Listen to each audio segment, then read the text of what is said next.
tuvimos un poco más de 200 en el transcurso de la sesión de ayer. Entonces, en cosa de 2 o 3 minutos, si no tienes inconveniente, podríamos dar inicio, dando oportunidad que se puedan enganchar otros más. Sí, no hay problema. Inicialmente nos habías comentado que se disponía de 40 minutos. Entonces lo habíamos programado de 8:20 a 9 para que empatara con la que empieza a las 9.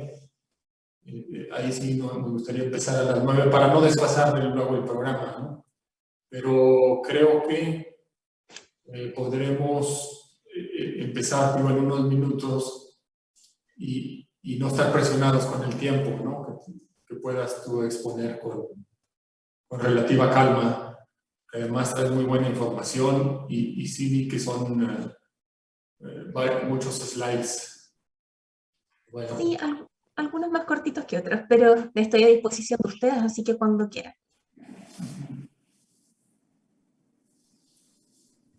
Unos 2 minutos más y daremos inicio, ¿no? Gracias.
Por ahí algunos nos han dejado ya el saludo en el chat. Buenos días.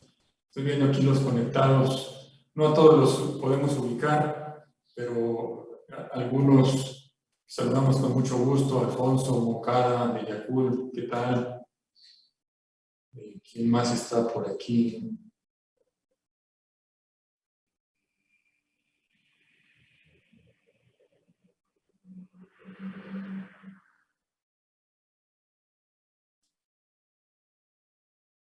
Roberto Carlos, que coordina el programa y el evento. Delala, mucho gusto. Nancy, y ahí está también Sandra Aguilar, de Arla. Buenos días. Pues ya estamos un grupo importante. Si quieren, vamos con toda la calma y sobre todo esta parte protocolaria del arranque. Vamos dando inicio. Buenos días a todas y a todos. A nombre de la Cámara Nacional de Industriales de la Leche, sean bienvenidos al segundo día de conferencias de este Congreso del Sector Lácteo 2021. Para empezar, tenemos preparado por ahí un pequeño video, es muy cortito. Habla sobre la Canilec y lo que es el Congreso del Sector Lácteo 2021. Si me haces favor, Isabel, de pasar el video.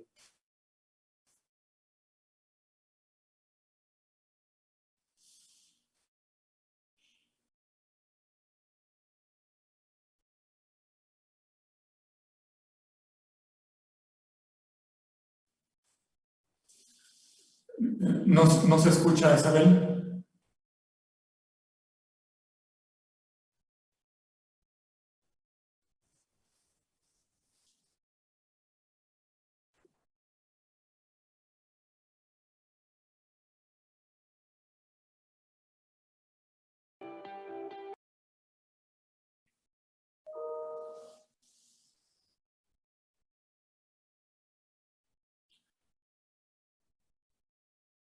Bueno, no tenemos problemas con el audio.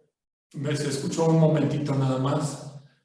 Lo intentamos por última vez, y no, pues bueno, realmente es muy breve y información muy, muy general. No se escucha, Isabel.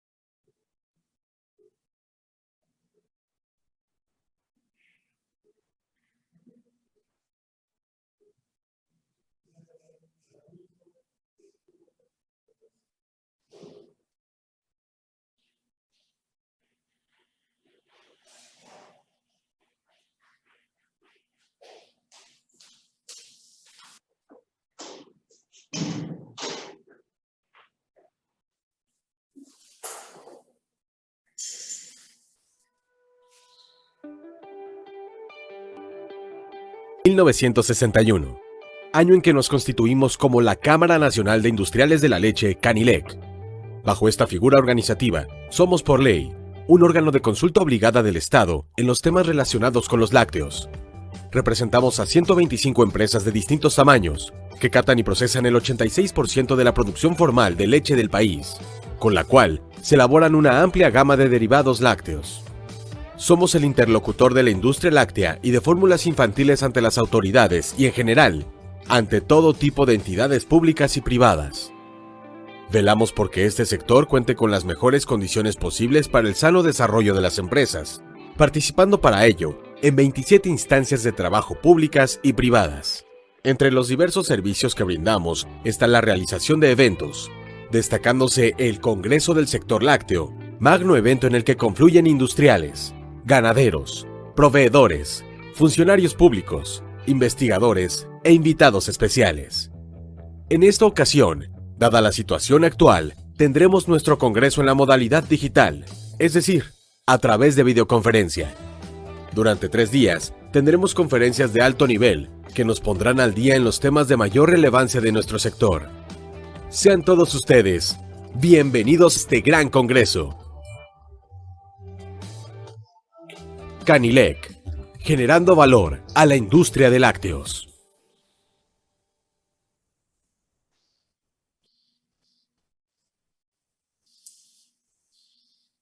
Bien. También quiero hacer patente nuestro agradecimiento a los patrocinadores que hacen posible este evento. Platino, Alpura, Danone de México y Grupo Lala.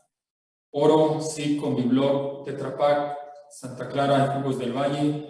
Patrocinadores Plata, Yakult, Klauger, Christian Hansen, ESI, distribuidor Alcatraz y JBT, y también el apoyo de Euromonitor y Daily News y Ganadería.com en la difusión de los temas y de los resultados.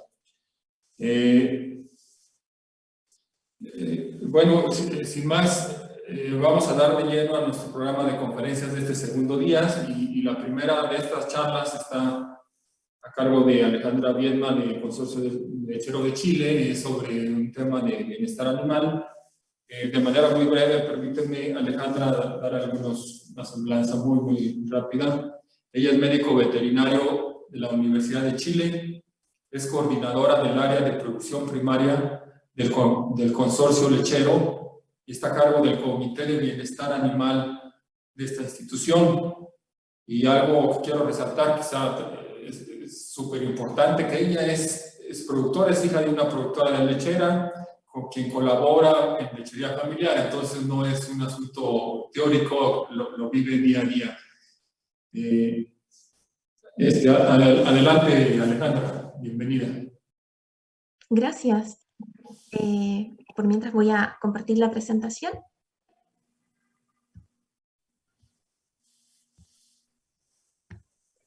¿Sí? ¿Ahí pueden ver bien? Sí, perfectamente. Bueno, muy bien. Muchas gracias por la invitación. Buenos días. Sé que allá es más temprano que acá. Y es un agrado poder presentarles hoy día sobre el trabajo que hemos venido haciendo en bienestar animal. Para comenzar, para darles contexto, porque entendemos todos que la realidad y los sistemas productivos en nuestros países muchas veces son bastante variados y distintos, es que les voy a dar un contexto de nuestra producción y también de lo que es nuestra institución. Chile, como bien ustedes lo conocen, es una franja larga y angosta de tierra, que lo hace muy diverso en clima desde el norte hacia el sur.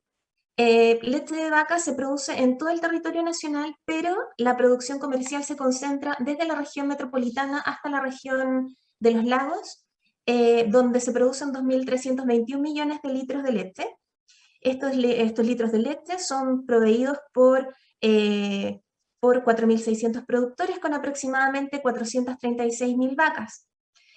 Como pueden ver también en el mapa, alrededor del 85% de la leche se produce en el sur del país, entre las regiones de la Araucanía, los ríos y los lagos.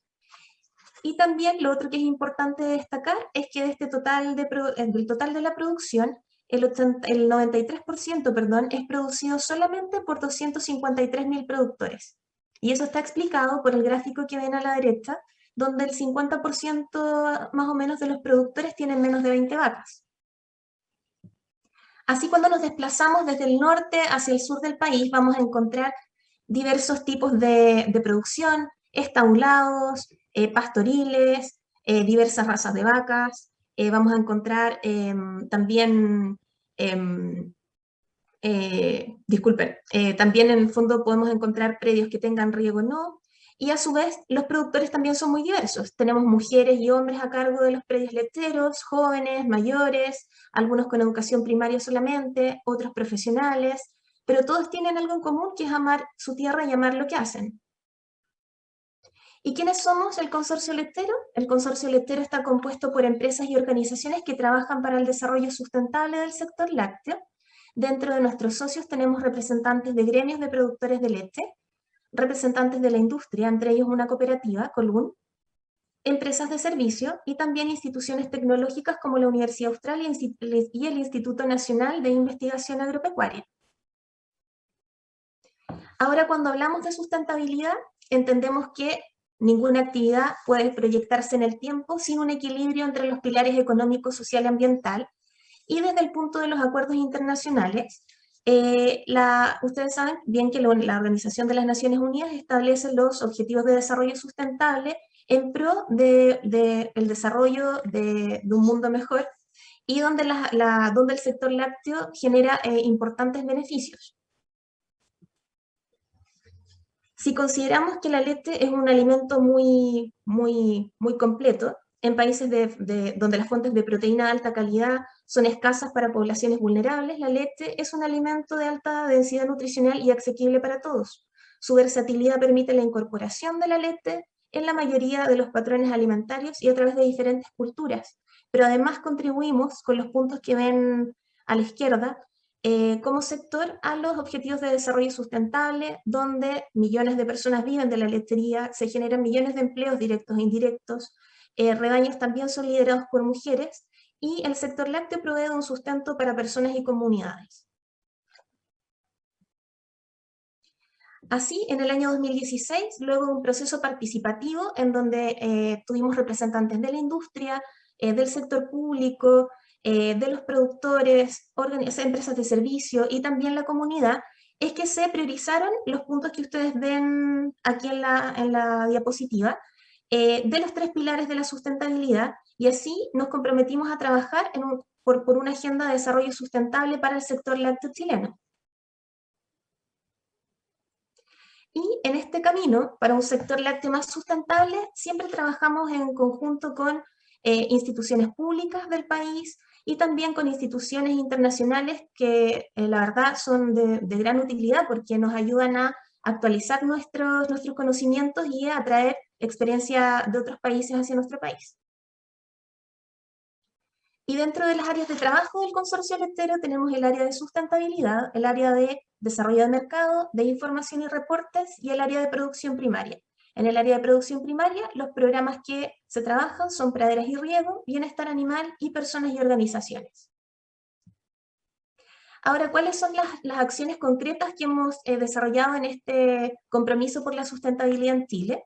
En primer lugar, tenemos un acuerdo de producción limpia que está en relación al trabajo de las industrias para una producción industrial sustentable y baja en carbono.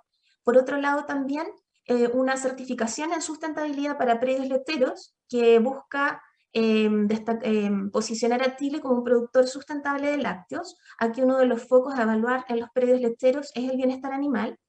Y también un proyecto de lechería circular para la gestión y reducción de plásticos en los predios. Y por último, el programa de bienestar animal como tal, que es del cual nos convoca hoy día. Y este programa tiene como objetivo posicionar el bienestar animal como un pilar fundamental para la producción de leche en el sector lechero de Chile.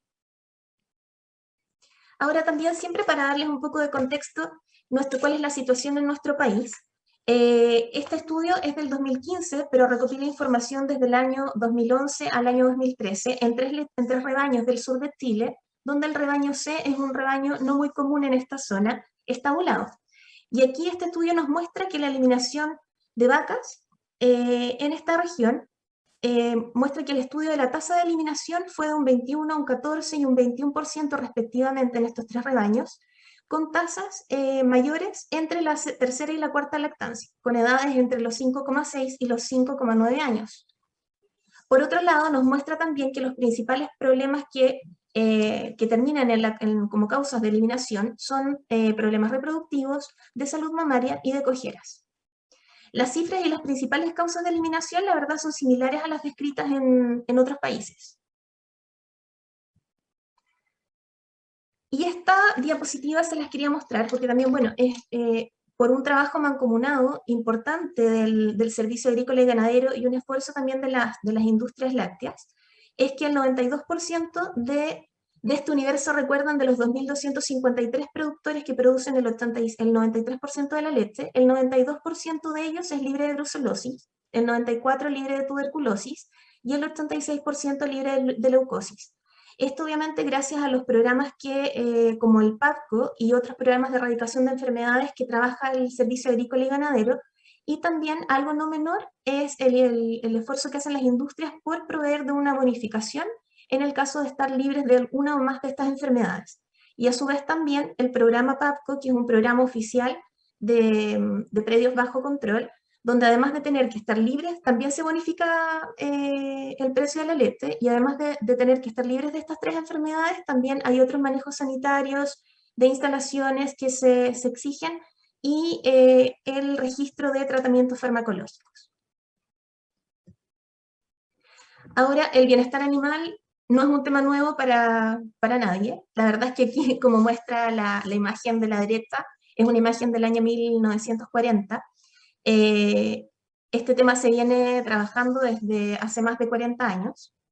Ha establecido, de hecho el libro que ven ahí fue el que definió la investigación y definió la conformación del Comité de Bienestar Animal de Animales de Granja en Reino Unido. Y también hoy día el bienestar animal es reconocido por la Organización Mundial de Salud Animal como una herramienta productiva y una responsabilidad para los productores de alimentos de origen animal. Y entiende también el impacto económico que tiene sobre la producción. Pero en el caso de los consumidores sí es un tema relativamente nuevo, ya que ellos cada vez tienen mayor información sobre los alimentos que consumen y también tienen un acceso mucho más fácil a la información. ¿Cuándo y cómo declaramos como consorcio lechero que el bienestar animal era una prioridad de trabajo para nosotros? Esto partió principalmente alrededor del año 2012, ya que el año 2009 se promulga la Ley Chilena de Protección Animal. Esta ley tiene en el año 2012 también promulgados sus 3 decretos, el 28, 29 y 30, que están orientados a mataderos, a predios ganaderos y ferias de animales y al transporte. El problema es que esta ley no tiene especificaciones para cada especie, lo cual sería muy difícil, a excepción de algunos puntos muy específicos. Por otro lado, el tema del bienestar animal es un tema muy amplio y que genera algo de escozor en los productores que suelen asociarlo mucho a animalismo. Entonces se decide buscar la manera de difundir qué es el bienestar animal y establecer cuáles serían estos parámetros y este marco de acción.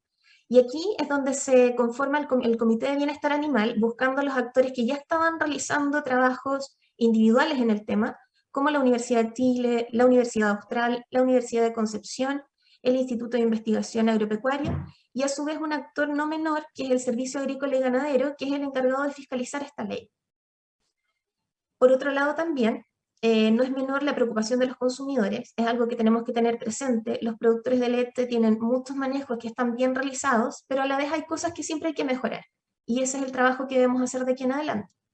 Y por otro lado también porque este programa se comunica con la Agenda de Desarrollo Sustentable, donde el bienestar animal es una de las prioridades de trabajo dentro del pilar social. Así, el año 2014 se postula a fondos públicos de la Fundación para la Innovación Agraria para desarrollar un proyecto de bienestar animal que tenía como objetivos posicionar al bienestar animal dentro del sector y también mejorar los factores que impactaban en la longevidad de los rebaños y así mejorar la rentabilidad de los predios. Quise mostrarles este proyecto porque fue en parte el inicio de nuestro trabajo en bienestar animal e impulsó el trabajo que tenemos hasta hoy día. Ahora, ¿cómo se diseñó en resumen este programa? Primero tenía que tener en consideración las distintas características de los predios, como les comentaba, que existen desde la región metropolitana hasta la región de los lagos, y dentro de su diseño consideraba una primera etapa de diagnóstico y evaluación, una segunda etapa de transferencia tecnológica y una tercera de reevaluación al final del proyecto para ver el impacto que había tenido en terreno el proyecto así. Ahora, ¿cómo se iba a evaluar el bienestar animal dentro de estos predios? Y ahí es donde el comité desarrolla un protocolo de bienestar animal que no es algo nuevo, sino que está basado en otros protocolos ya existentes, como el protocolo de Welfare Quality y el de APROCAL, pero que tenía que estar adaptado a nuestra realidad, a nuestras características y necesidades. ¿Y en qué se basan estos protocolos, este y otros protocolos? En 4 principios del bienestar animal, que son alimentación, alojamiento, salud y conducta. Por otro lado, al estar validado por la academia y también, como les comentaba, por el Servicio Agrícola y Ganadero, es el primer protocolo que tenemos validado en Chile. Para la evaluación y diagnóstico, dentro del proyecto se capacitaron a algunos consultores que hicieron las evaluaciones en los 26 predios que participaron de este proyecto, divididos en grupos para la zona norte, donde las principales brechas se encontraron en cojeras y en estrés calórico, la zona centro-sur, donde se encontraron brechas en salud mamaria y manejo del dolor, y la región de los ríos, en donde se encontraron como brechas las cojeras y la salud mamaria. Importante también considerar que en esta zona sur se incorporó un grupo de productores que son de la agricultura familiar campesina, que están bajo programas de apoyo técnico del gobierno, del Estado, perdón. Y dentro de los puntos que se evaluaron en estas brechas, estaban, por ejemplo, en cojeras, solamente como ejemplo, la distancia recorrida por los animales hasta la sala de ordeña, el porcentaje de vacas cojas según puntaje de locomoción, en estrés calórico, la presencia de sombra, la presencia de ventilación y la presencia de aspersión. En salud mamaria, el recuento de células somáticas, el puntaje de condición de pezones, y en manejo del dolor, el uso de analgesia o anestesia. Luego se desarrolla el plan de transferencia tecnológica, que tenía 3 pasos. El primero era una asesoría en terreno, en las materias que se detectaron como brechas, con el fin de entrenar a los productores de leche, a los consultores y a los trabajadores en el manejo de cada una de ellas. Como segundo paso, una visita de seguimiento dentro de los 2 años de este proyecto. Y al final del proyecto, días de campo demostrativo, donde se invitaba a productores a participar en aquellos predios donde se había podido ver mejoras en las materias a trabajar. Así como les comenté, entonces, dentro de la asesoría en terreno se generaba un reporte y recomendaciones que eran revisadas en el segundo paso de chequeo en terreno, de visita de seguimiento. Y finalmente los días de campo que se realizaron fueron en estrés calórico, en salud podal, en salud mamaria y en manejo de dolor. Es decir, en las 4 materias que habían sido detectadas como brechas. Ahora solamente a grandes rasgos, si alguien quisiera más información del proyecto, no duden en contactarme, pero a grandes rasgos para mostrarles más que nada cómo se cierra este proyecto y el impacto que tuvo, podemos decir que hubo mejoras mediante un índice que se generaba de estos 4 principios del bienestar animal con sus indicadores, se genera un índice que mostró que sí hubo mejoras. No fue una mejora, digamos, quizás muy importante, pero de todos modos se observó y por lo tanto también nos deja espacios a entender que tenemos que seguir trabajando en bienestar animal. Hubo un factor que influyó que no fue menor, que fue que, como les comenté, el 2014 se inicia este proyecto y en el verano del 2015, o sea, digamos a principios del 2015, en el verano, hubo una gran sequía y una baja de precio productor que impactó bastante en la motivación de los productores en hacer mejoras y también en la condición corporal de los animales. Como frutos de este proyecto, primero, decir que pudimos tener una herramienta de evaluación que fue validada, que fue el principal producto de esto, pero por otro lado también tuvimos la creación de este Comité de Bienestar Animal que se consolidó en el tiempo y que ha ido creciendo. Haber tenido también un primer diagnóstico nacional que no se tenía hasta ese momento en bienestar animal. También el modelo de intervención fue exitoso, fue probado y tuvo buenos resultados. Y también otro producto fue que ante la necesidad de información sobre estrés térmico, hubo un trabajo paralelo desde el Instituto de Investigación Agropecuaria de Laval y el profesor Israel Flammenbaum, quienes con datos nacionales generaron un manual también de manejo del estrés calórico. Esos principalmente fueron los resultados de este proyecto. Ahora, nosotros con esto seguimos teniendo la convicción de que tenemos que poder medir para poder mejorar dentro del sector.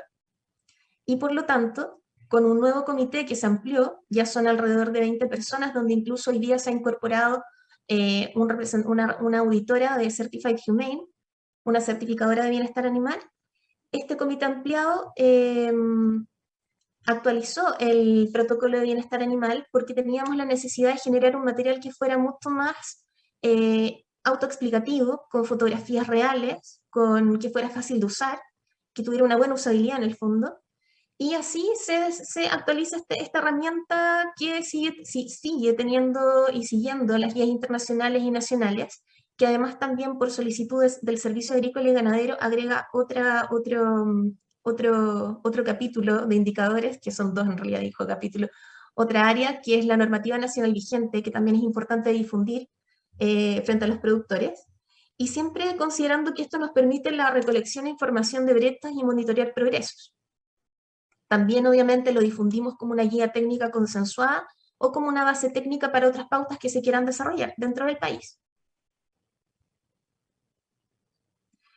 Y los principios principales, como les decía, que pueden encontrar en la estructura de este protocolo son la alimentación, el alojamiento, la salud adecuada, la conducta adecuada y la normativa nacional vigente. Dentro de la normativa nacional vigente hay 2 puntos que exige dentro de los predios de producción animal, que son el encargado de animales, que es una persona que debe ser de planta, debe ser estable dentro del predio y debe tener un curso acreditado por el Servicio Agrícola y Ganadero en bienestar animal. Y por otro lado, un plan de contingencia para los manejos en caso de emergencia o de eventos inesperados.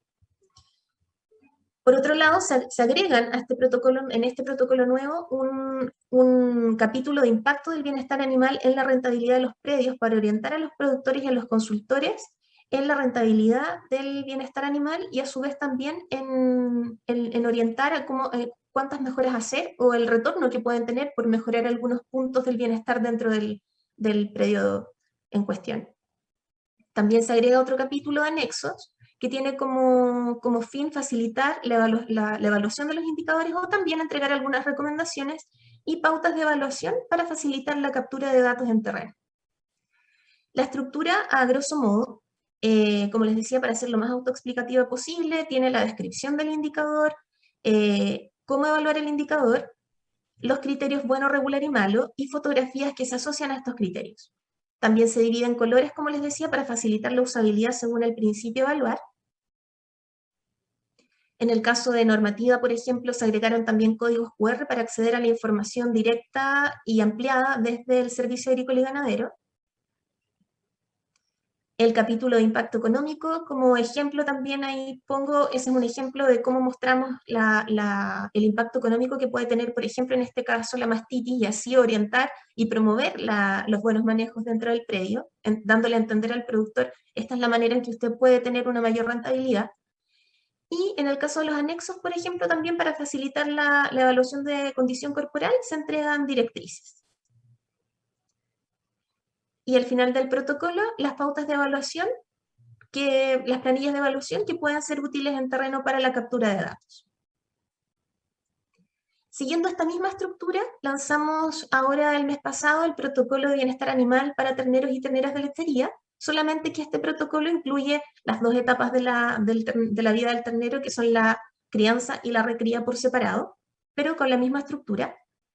Tengo un video, pero por motivos de tiempo, si es que hay tiempo, si quieren se los puedo mostrar al final, son 3 minutos, pero podemos seguir si gustan. No, Alejandra, precisamente nos adelantamos unos minutitos para tener la oportunidad de estos, de que proyectes el video o puedas ir con relativa calma en tu presentación.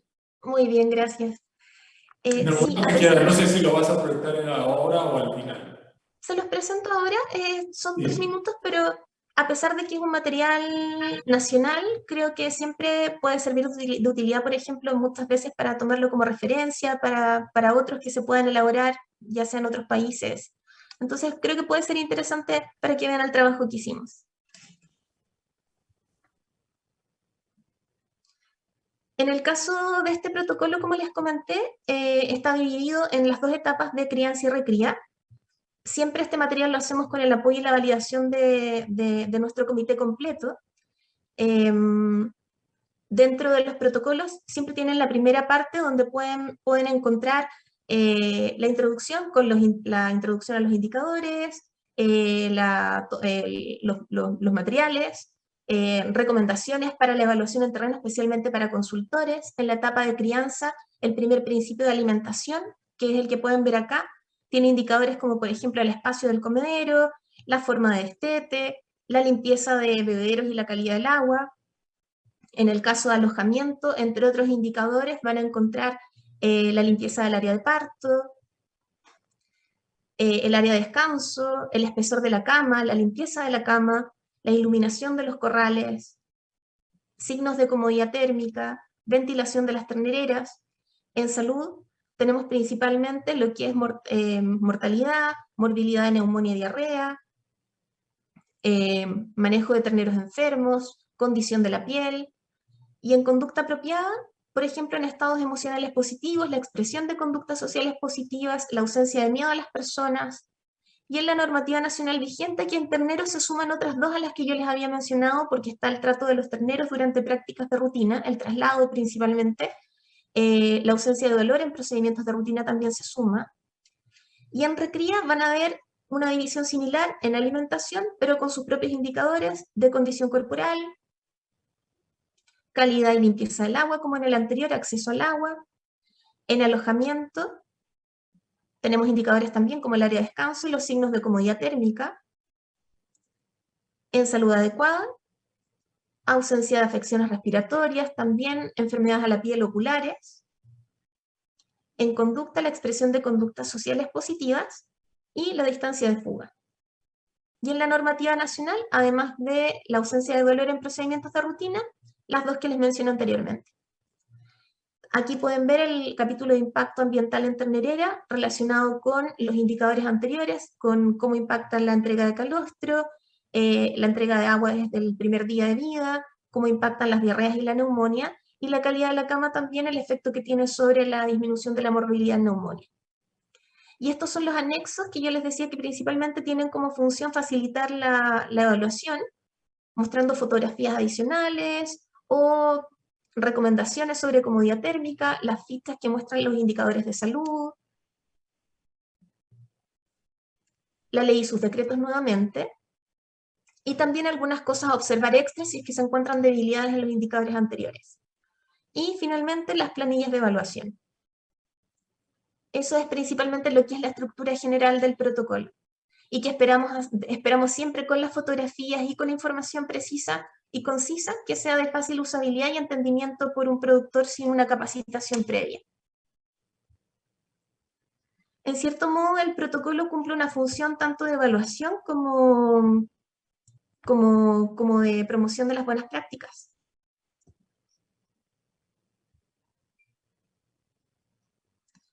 Y hoy en día, junto al Comité de Bienestar Animal, nos encontramos trabajando para cerrar el ciclo productivo en un último protocolo de vacas en periodo de transición. Y por otro lado, también considerando que uno de los desafíos que tenemos es cómo capturar datos, cómo obtener los datos sectoriales de las evaluaciones que se realizan, es que con el apoyo del Instituto Interamericano de Cooperación para la Agricultura, estamos también prontos a poder lanzar la versión aplicación, la versión app del protocolo de bienestar animal para vacas en lactancia, para celulares y para tablets, para facilitar también la captura de datos en terreno. Y así, por otro lado, por medio de la plataforma que está asociada, poder obtener los datos de las evaluaciones, caracterizados según zona geográfica, tamaño del predio y otras características, pero a la vez como información anónima. Y también algo que tenemos pendiente, que está muy relacionado con la normativa, es el desarrollo de un manual para el manejo del dolor y eutanasia, pero ese la verdad es que debemos realizarlo en conjunto con el Servicio Agrícola y Ganadero, porque es parte de la normativa y creemos que tiene que ser articulado con ellos. Ahora, como otras acciones, principalmente hemos seguido promoviendo nuestros protocolos. La Universidad Austral, que es quien brinda los cursos para relatores en bienestar animal, que son para aquellos profesionales que van a brindar el curso para encargados de animales, que es acreditado por el SAT, utilizan nuestra herramienta, la promueven con los profesionales, por lo tanto también es importante la capacitación de ellos. También en la agricultura familiar campesina, para el programa de pequeños productores, capacitamos a 100 de sus consultores el año 2019, antes de la pandemia, que nos interrumpió un poco ese proceso, pero creemos que debemos seguir trabajando con profesionales y técnicos, porque de esa manera es la mejor manera que tenemos de irradiar información hacia los productores. Somos un equipo pequeño y, como vieron, la dispersión y la diversidad de los productores no es fácil de abordar para nosotros, por lo tanto necesitamos a los consultores y a los consultores como nuestros aliados para ello. Por otro lado, seguimos en colaboración conjunta con universidades desarrollando material técnico. Promovemos nuestro protocolo como una primera puerta para evaluar previo a certificaciones de índole privado, y colaboramos también con el SAC en la elaboración de guías de buenas prácticas en bienestar animal, con el Servicio Agrícola y Ganadero. Por otro lado, como les comenté, dentro de las acciones concretas que tenemos como consorcio lechero está el desarrollo del estándar de sustentabilidad para predios lecheros, y aquí ambos protocolos, el de lactancia y el de ternero, han sido parte de los indicadores a evaluar para este estándar. El programa genera gran cantidad de material técnico que está a disposición pública, que se puede encontrar en la biblioteca de nuestra página. Y también quería mostrarles, dentro de las iniciativas privadas que se han desarrollado aquí en el país, las empresas indudablemente buscan la manera de diferenciarse y ya están viendo que el bienestar animal es un tema importante. Por lo tanto, por ejemplo, en este caso, Colún decidió empezar a trabajar el año pasado certificando con la certificación de 20 predios del total de sus productores, y ya hasta hoy día se ha triplicado el número, y desde este mes comienza una bonificación en bienestar animal para los predios que logran esta certificación. Aquí hay algunos de los predios que ya se han certificado, además que llevan su letrero en la entrada del predio junto con el sello de Certified Humane. Y también, por otro lado, hay otra empresa que no solamente comercializa lácteos, que también está trabajando con Certified Humane en certificar lecherías de la cooperativa Torrencial Lechero. Ellos también, bueno, no solamente promueven como conceptos el bienestar animal, sino que también el concepto de sustentabilidad y comercio justo. Y por último, ¿cuáles son los desafíos que se nos vienen de aquí en adelante? Y dentro de estos desafíos, creo que es muy importante el desarrollar información que minimice las posibilidades de eutanasia de terneros machos recién nacidos, que la verdad son casos muy aislados dentro del país, pero ustedes saben que cuando se produce en un lugar, eso genera un ruido en todo el sector, por lo tanto no es, es algo que es importante de minimizar. Y esto creemos que, bueno, ya hay trabajos en protocolos de alimentación para, no de nuestra parte de la Universidad Austral, por ejemplo, de protocolos de alimentación para terneros machos, para lograr mayores ganancias de peso, menores edades al destete, y también un ternero con mayor ganancia de peso en la recría para pasar a un proceso de engorda. También lo que queremos empezar a trabajar también es promover lo que ya hacen las empresas de servicio, pero promoverlo de manera más ampliada, más buscando un consenso y programas en común de uso estratégico del semen sexado, como también de cruzas terminales para dar un valor agregado a los terneros machos, con cruzas terminales con carne. Otro desafío que también tenemos en este momento es el difundir el programa REDUCE del Servicio Agrícola y Ganadero relacionado con el uso responsable de antibióticos y reducción del uso de antibióticos en predios lecheros.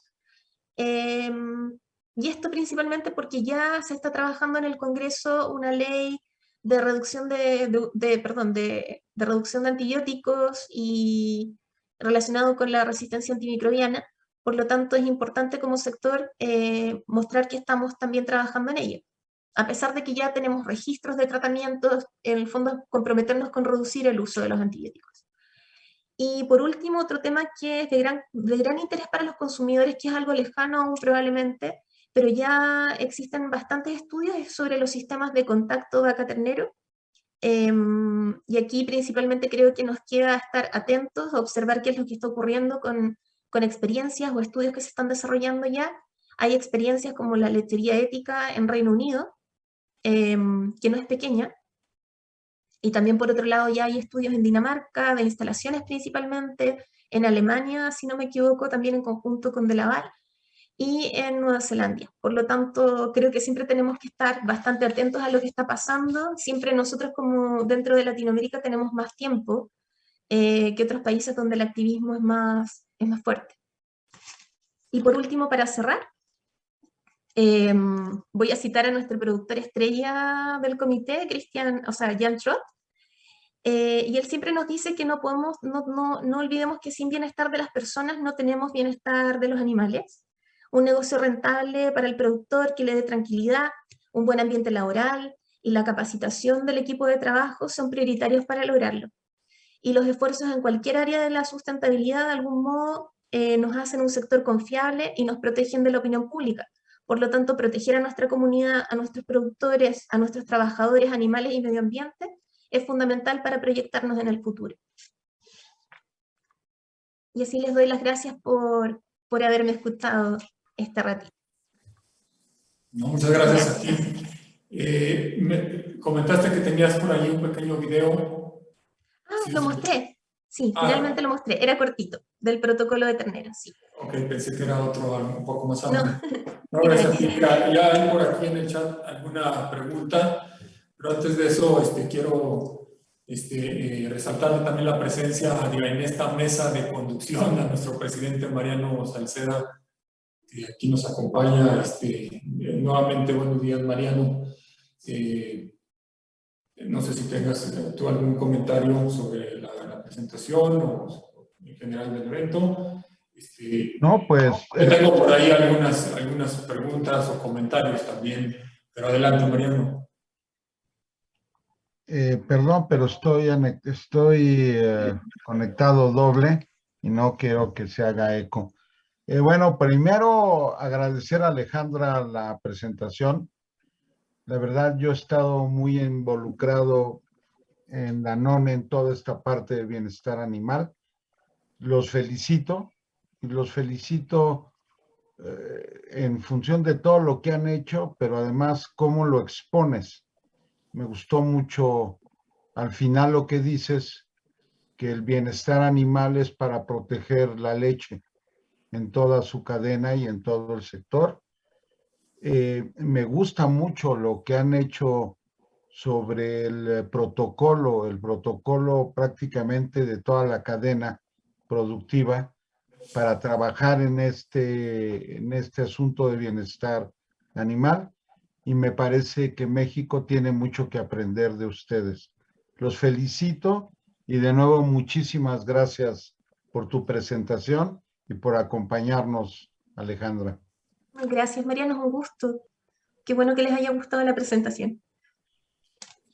Cuídate, gracias.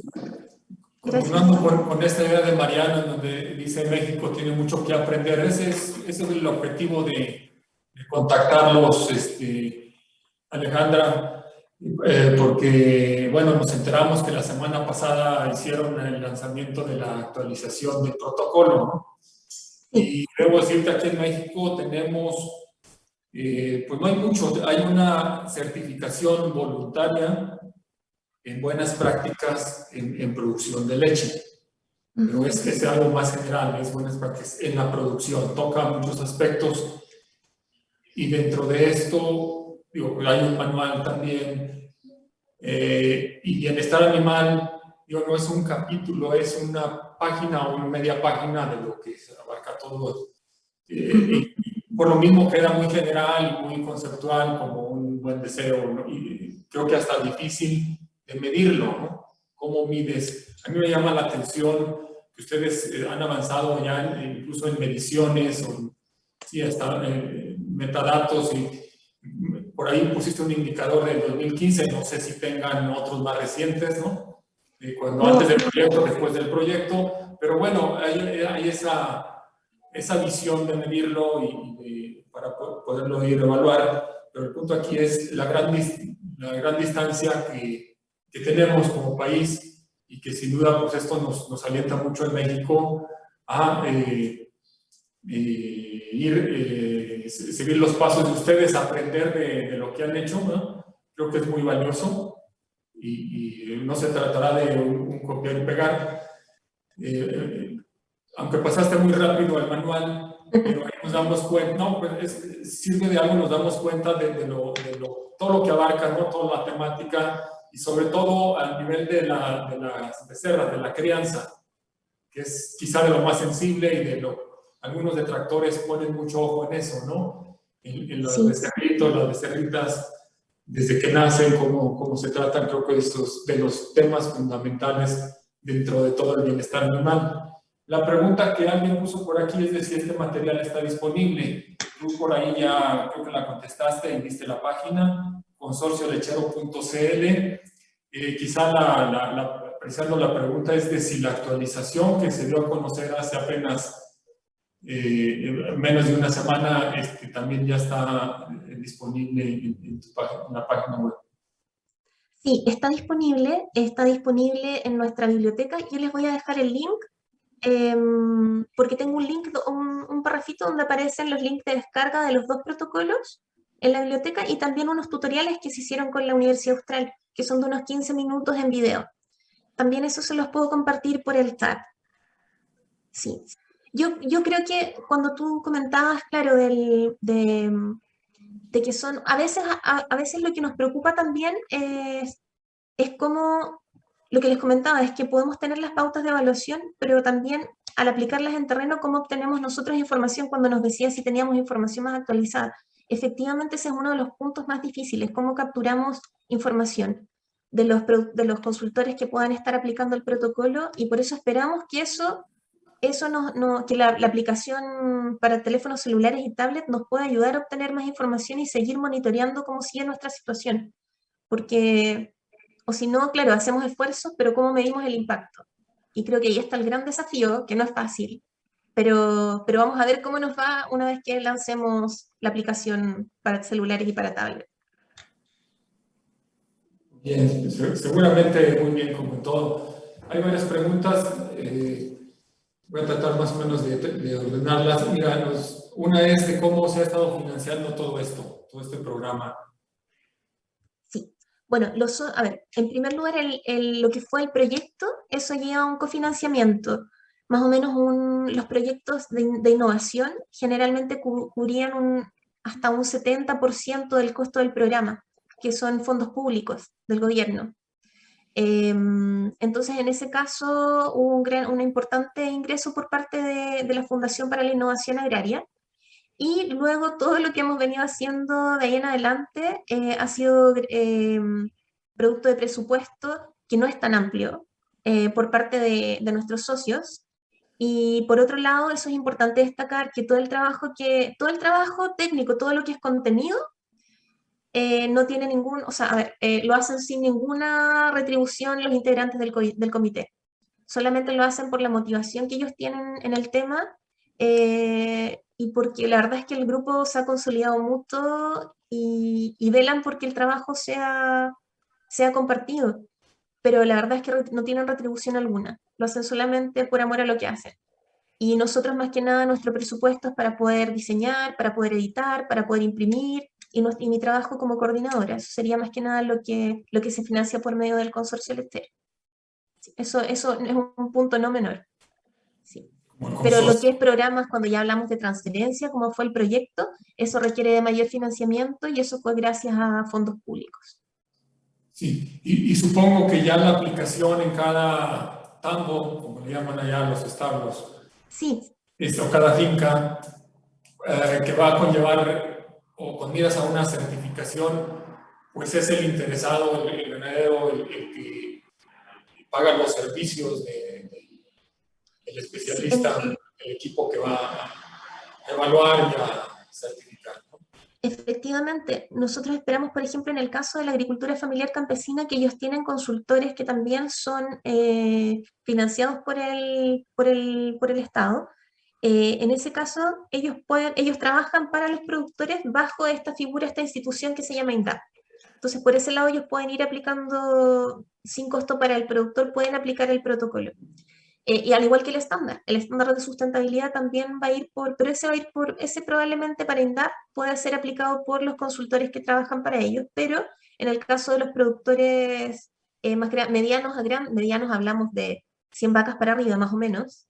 Los productores medianos a grandes, ya ellos tendrían que cubrir el costo de la evaluación, que va a ser por medio de veterinarios tercerizados, que esa evaluación, como ya es un sello de certificación, ya es tercerizada, no es desde el consorcio lechero, ni tampoco desde las industrias, sino que son veterinarios que son tercerizados por la Agencia de Sustentabilidad y Cambio Climático, que también es una entidad pública. Muy relacionado con eso, nos preguntan cuáles han sido los mayores retos en temas de infraestructura y capacitación para pequeños productores. Sí, en el caso de pequeños productores, yo diría que las mayores brechas están, a veces, ¿saben qué? Yo creo que hay un punto cuando hablamos de instalaciones, claro, la instalación tiene un costo, pero hay mucho del bienestar animal que tiene que ver con planificación dentro del año en lo que se refiere a disponibilidad de alimentos, muchas veces con pequeños cambios dentro de los manejos, por ejemplo, en todo lo que es alimentación de los terneros. Ustedes saben que más que nada son manejos, más que un costo asociado, pero claro, pero cuando hablamos de instalaciones sí hay una brecha, y no solamente en los pequeños, también la hay en los grandes, porque generalmente, como bien tú decías, hay en la crianza de terneros generalmente el productor la ve como un costo. No la ve porque ve en el fondo su inversión y su retorno desde la vaca que está en lactancia. Entonces el ternero lo ve como un costo de producción, siendo que en el fondo es donde está poniendo todos los cimientos y las fichas para que estas vacas que van a entrar después a lactancia sean productivas. Y por ese lado, gran parte de las instalaciones se van adaptando en el tiempo. Entonces no están realmente hechas para los terneros, sino que se van adaptando de a poco. Muchas veces hay falta de espacio, o instalaciones que no están en buen estado, harto que trabajar en las camas. En la zona central todavía hay cunitas individuales para los terneros, no hay corrales comunes donde puedan interactuar y tengan mayor interacción. Entonces yo creo que principalmente es eso. Y sí tiene un costo asociado, pero yo creo que hay cambios que se pueden ir haciendo paulatinamente cuando requieran de mayor inversión. Sí. Y yo creo que otro de los puntos para nosotros en infraestructura, digamos, yo creo que un desafío grande es el estrés calórico y el refugio en el caso de los terneritos en climas fríos, pero para las vacas principalmente el disponer de sombras, porque ustedes saben, gran parte es pastoreo, entonces cada vez los potreros están más limpios de árboles y ahí es como brindamos sombra para el verano a las vacas. Yo creo que ese es un desafío. No es fácil decir vamos a ir a poner, no sé, techos a los potreros, no es una opción, entonces es ir viendo cómo los productores se van adaptando a plantar árboles en lugares estratégicos para que puedan ir rotando las vacas en lugares con sombra, por ejemplo. Yo creo que esos pueden ser los principales desafíos. Gracias. Nos quedan 4 minutitos, creo que podemos desahogar una o dos preguntas más. Dice Roberto, ¿cuántos, si tienes el dato, cuántos productores están certificados? ¿Han proyectado acciones para que el bienestar animal se convierta en una ventaja comercial para los productores? Si participa el gobierno en el proyecto y de qué manera. Lo último, de alguna manera, creo que ya algo dijiste, pero bueno, ese tema comercial, cómo vincularlo, esto que pudiera ser como un costo, si da o no da, entrarle a este asunto del bienestar animal, creo que eso es fundamental. Déjame ver si puedo vincular una que estaba acá más adelante. Alrededor de los, por ejemplo, en la empresa más grande que está certificándose, tienen alrededor de 500 productores y en este momento deben llevar unos 70 productores con certificación. Por eso también de eso depende mucho de la motivación por medio de bonificaciones para promover a que más productores dentro de la industria puedan querer, tengan la motivación para certificarse, para hacer los cambios y certificarse. Y en la otra cooperativa es más pequeña, deben ser alrededor de unas 10 personas, de 10 predios, perdón. Sí. Eso sería certificación justamente tal, que sería la certificación, esa es la certificación, como les decía, privada por medio de Certified Humane. En el caso del estándar de sustentabilidad, donde está el capítulo de bienestar animal, en ese caso, recién se inicia ahora el pilotaje con 100 predios para iniciar el trabajo e ir corrigiendo puntos. Sí, creo que un asunto aquí de fondo es, al final, si esto reditúa. Creo que no hay duda, pues, del tema de sustentabilidad y la urgencia, como dijo Mariano, de proteger en sí la leche. Pero si esto va a ser un costo, vamos a estar todavía frenados. Aquí el tema, si da por sí mismo, digo, porque hay una pregunta más adelante dice, ¿cuál es el pago por bienestar animal después de la certificación? Yo lo quiero entender como que si hay un sobreprecio y yo hago con esto incluso si se puede ostentar en los envases, por ejemplo, el que esté certificado y eso en el mercado te dé a ti un plus y entonces se genere de manera orgánica un incentivo para entrarle, ¿no? Ya más que por la convicción de la protección a los animales y la mejora en eficiencia. Sí, en su inicio Colún lo hizo por convicción, pero ahora, como les decía, yo no estoy segura si van a empezar a utilizar el sello en sus productos en algún momento porque requieren de una mayor masa, me imagino, y también ahí hay un tema de logística, si es que no están todos los productores certificados, porque el sello tiene que representar realmente a los que se certificaron dentro de este mundo de productores de esa industria en particular. En el caso de la pequeña empresa que yo les mostré, Ecoterra, ellos sí tienen un costo asociado importante, o sea, ellos pueden vender hasta en un, a ver, por poner, es que ahora deben tener un costo adicional el litro de leche que venden en el supermercado en comparación con otros de hasta un 50% más, porque ellos se enfocan en un público específico, que es un público menor, porque la verdad es que la mayoría de los sellos que están estudiados, el público siempre declara querer comprar algo que contenga los sellos, que tenga bienestar, que sea sustentable, pero al momento de llegar a la góndola, la decisión en la mayoría de los países queda en el costo del producto, porque bueno, hay familias que alimentar, no todos tenemos los mismos medios, no todos podemos pagar por un producto específico que tenga ciertas características. pero todavía tenemos dudas porque recién está empezando esto, como les digo, son recién pequeñas iniciativas, y por lo tanto desde el punto de vista comercial, a nivel de supermercado, de producto final, no tenemos claro si Colún, que es una empresa grande, va a utilizar el sello o no, eso lo sabremos más adelante. Y por otro lado, como decían ustedes, claro, la idea de bonificar está no solo en ser una motivación económica, sino también aportar a cualquier mejora que tenga que hacer el productor dentro de su predio, al bonificar por el precio del leche. Sí. Y quizá entender que por el momento puede atender un nicho, ¿no? Consumidores que sí les interese.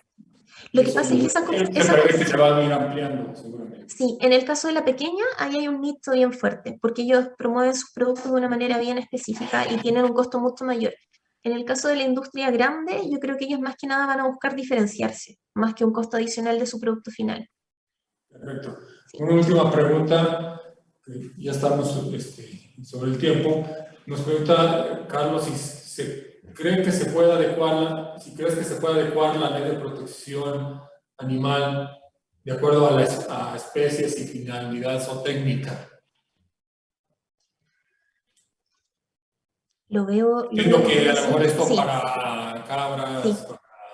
Sí, lo veo, la verdad, a ver, no es imposible, pero lo veo difícil porque requeriría demasiadas especificaciones. Por ejemplo, cuando hablamos de alimentación, ya dentro de una misma especie, cuando hablamos de distintas categorías de terneros, vacas, etcétera, hasta las condiciones corporales son distintas, entonces creo que es complejo. Por eso el Servicio Agrícola y Ganadero desarrolla en base a la normativa los estándares básicos dentro de cada especie animal productiva.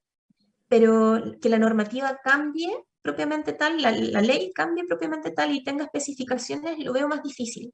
Las tiene, por ejemplo, en transporte, hay más especificaciones, en sacrificio hay más especificaciones, pero en lo que es producción propiamente tal, hay puntos básicos que tienen más que ver con las libertades de los animales y los derechos de los animales.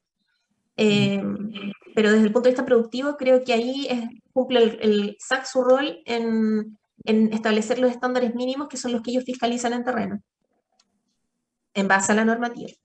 Bien, gracias. Por último, por ahí presentaste empaques de leche que tienen el logo de leche justa. ¿Qué Sí. significa esto de leche justa para ustedes? La leche justa, que no, ahí nosotros no estamos involucrados. Esa es la empresa que yo les comentaba que es más pequeña, que ellos no solamente comercializan leche, sino que otros productos de origen animal también, y hablan de comercio justo cuando en el fondo hay una relación directa donde ellos consideran que gana el proveedor, el productor de leche, el productor de huevos, y ganan ellos.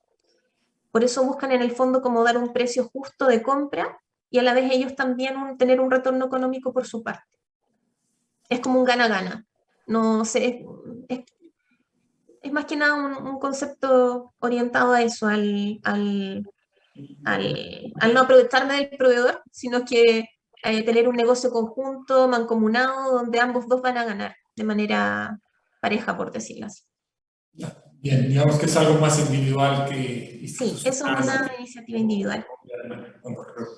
Bien, Alejandra, pues muchas gracias nuevamente y bueno, habrá oportunidad de seguir interactuando y esperemos que podamos hacer algún evento presencial y también contar con la presencia del consorcio, igual nosotros poder ir a visitarlos y ver directamente lo que nos has platicado.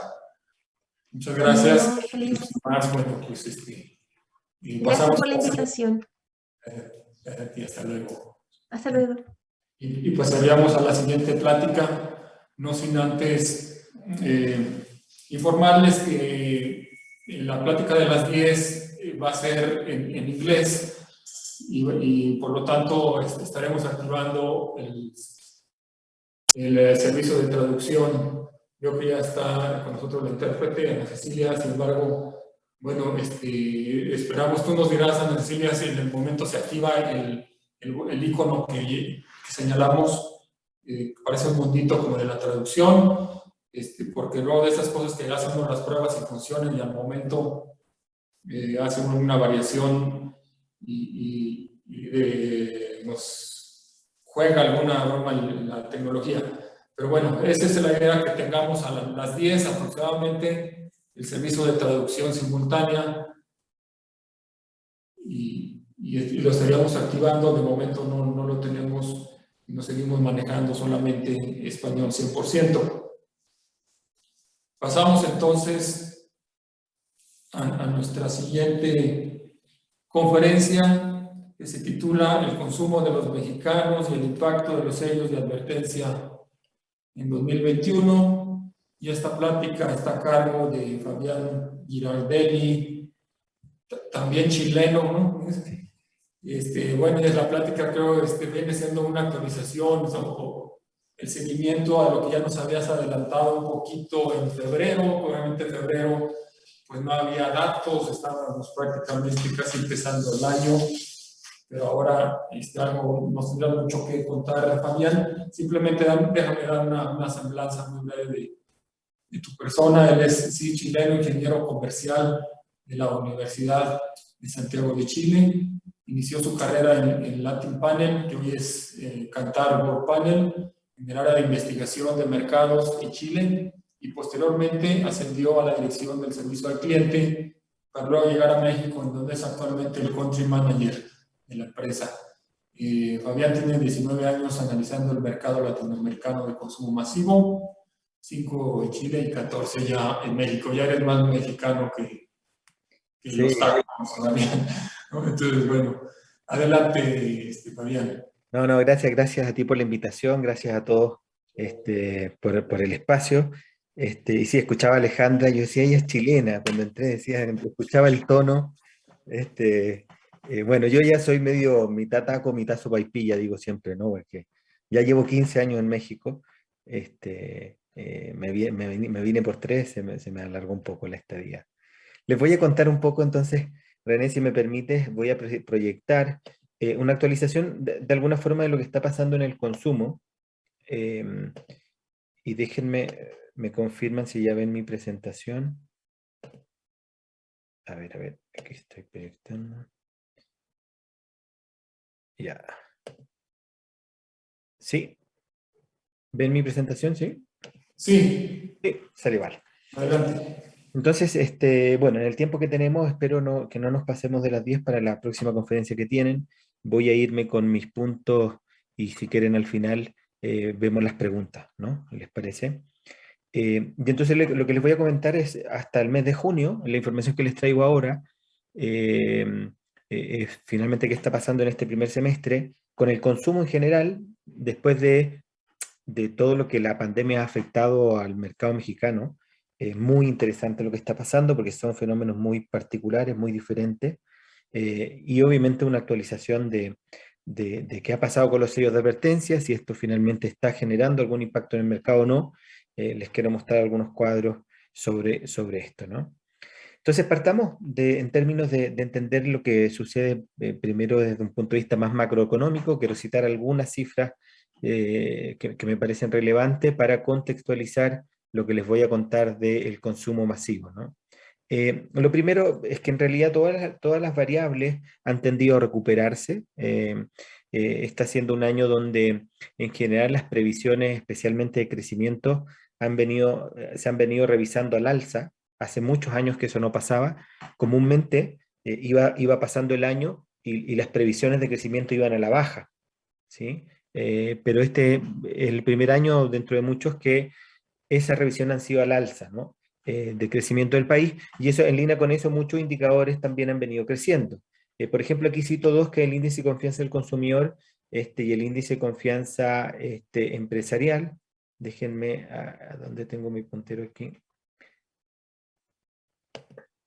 Fíjense cómo el índice de confianza del consumidor, cuando nos entramos en confinamiento, a mediados de marzo cayó de manera radical, y esto ha venido recuperándose, y a junio ya está casi a niveles que teníamos previo a la pandemia, al menos algunos meses previo al confinamiento, digamos. Por lo tanto, hay una curva de recuperación muy, muy clara. Y hoy día, a junio prácticamente estamos a esos niveles previo a la pandemia, al confinamiento. Y vemos en el índice de confianza empresarial un poco lo mismo, una fuerte caída, pero después tiende a recuperarse y hoy día de nuevo estamos llegando en casi todos los sectores, casi les diríamos a niveles de previos al confinamiento, ¿no? Entonces, en general, en muchas industrias esto está pasando, hay industrias que se mueven más lentas, no sé, todo lo que es turismo, la venta y producción de automóviles, que para el mercado mexicano es muy importante, son industrias que, por ejemplo, van mucho más lentas, pero en general ha venido una recuperación. Y eso se refleja de manera clara en el PIB. Aquí tenemos el PIB y el crecimiento del Producto Interno Bruto de México del Q2, ¿sí? Del segundo trimestre del año, que es un crecimiento muy fuerte, muy agresivo. Obviamente viene de una contracción muy agresiva también, que era la contraparte del trimestre, del segundo trimestre del 2020, pero vemos una franca recuperación. Eso ha hecho que hoy día, por ejemplo, el Banco de México esté apostando a un crecimiento cercano al 6%, y en general hoy día yo les diría que todos estiman, hay un consenso en torno al 6%, cuando en enero de este año se proyectaba un crecimiento del 4% para la economía mexicana. ¿Sí? Por lo tanto, aquí está lo que les decía, que ha habido una revisión al alza en general del crecimiento económico del país, que es muy positivo, pero también es cierto que generalmente está más asociado a efectos externos, especialmente lo que está pasando en Estados Unidos, que es algo tan local, ¿no? El crecimiento que está mostrando Estados Unidos va a ser el mayor crecimiento en 30 años y obviamente nuestra economía depende mucho de la economía norteamericana, 80% de lo que le vendemos al mundo se lo vendemos a Estados Unidos. Ese es el nivel de dependencia que tenemos. Entonces, bueno, a ellos les va bien y eso nos va a ayudar a nosotros.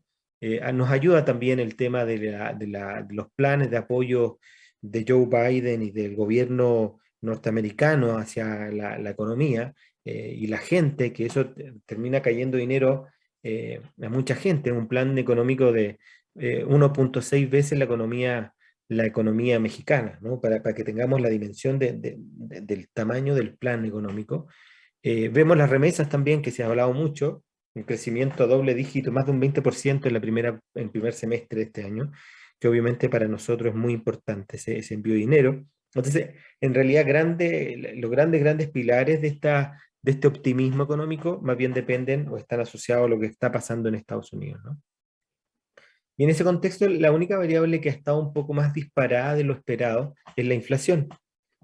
Hasta junio 5.9, acaba de salir esta mañana una actualización que deja en 5.6 más o menos.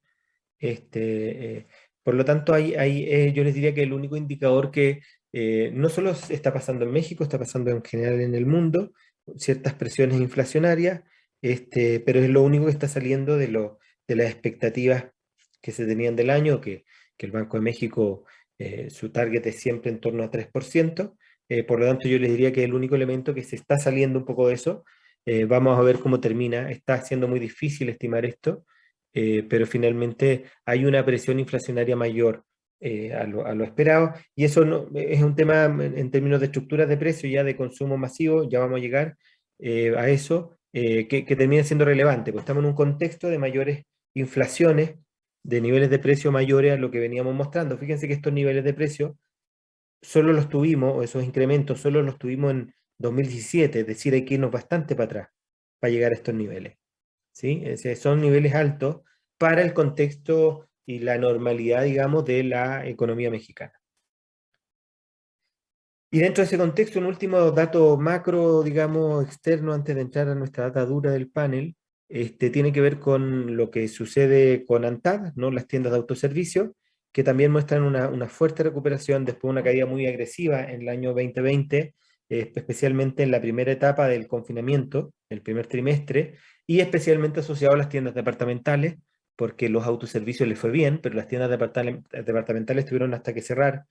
Entonces, frente a esa caída, hoy día hay una cifra muy fuerte de crecimiento, porque estamos viendo aquí justo el reflejo de la contraparte de este primer trimestre de confinamiento, que fue un impacto muy duro para el sector, y entonces hoy día muestra una fuerte recuperación, que es otro indicador claramente positivo dentro de lo que nos está pasando en términos más macro, ¿no? Ahora, ¿qué pasa con el consumo masivo? Y eso es muy interesante porque como que el consumo masivo está girando justo al revés de lo que vemos de la economía total, ¿no? Cuando la economía total el año pasado se cayó 8,6%, la peor caída, digamos, en 90 años, el consumo masivo tuvo un crecimiento histórico, ¿ya? Entonces ahora vamos a ver qué está pasando ahora, que la economía se recupere, qué pasa con el consumo masivo. Y es muy interesante porque se empieza a dar lo que esperábamos que pasara. Este es el primer trimestre que estamos comparando un periodo confinado con otro periodo confinado. Es el primer trimestre que ya nos pasa que podemos comparar dos trimestres de pleno confinamiento, que es el Q2 del 2020 con el Q2 del 2021. Entonces, ¿qué es lo que sucede? Primero vemos acá, estos son los incrementos de todo nuestro canasto, más de 100 categorías de productos, está todo el canasto que medimos de consumo masivo, y vemos las tasas de crecimiento en volumen y valor que se mostraron en los primeros 3 trimestres, comparándonos obviamente con periodos que eran sin confinamiento, digamos. Entonces, el confinamiento, ¿qué es lo que generó? Un alza en las compras dentro del hogar, para consumo del hogar histórico. Estos crecimientos yo nunca los vimos en 15 años, nunca, que estamos midiendo México. Nunca vimos estos crecimientos en volumen y valor en nuestro canasto. Entonces, el confinamiento, y es una palabra que a mí me gusta mucho mencionar para describir lo que está pasando en el consumo de los hogares, no es COVID, no es pandemia, no es crisis económica. La palabra clave para entender lo que está pasando es confinamiento, porque esto es lo que está generando las distorsiones de compra. Esto es lo que está generando las distorsiones en los hábitos de compra que voy a ir mencionando ahora. Todo está asociado al confinamiento. Supera cambios que normalmente veríamos en una crisis, no lo estamos viendo, que siempre lo vimos en crisis económicas anteriores, porque los cambios están hoy día mucho más asociados al confinamiento. Entonces, ¿qué es lo que sucedió aquí? Se genera un boom de compra del hogar. Ya Q1 vemos un crecimiento mucho menor y es muy interesante lo que pasa en Q2. Fíjense que ya este trimestre que estamos comparando de manera ya pura con otro periodo de confinamiento, es primera vez que podemos comparar dos periodos exactamente confinados, porque en realidad la clase media hacia arriba sigue confinada. Eso es un tema relevante. La base de la pirámide en realidad prácticamente no estuvo confinada, o muy poquito, no pudieron.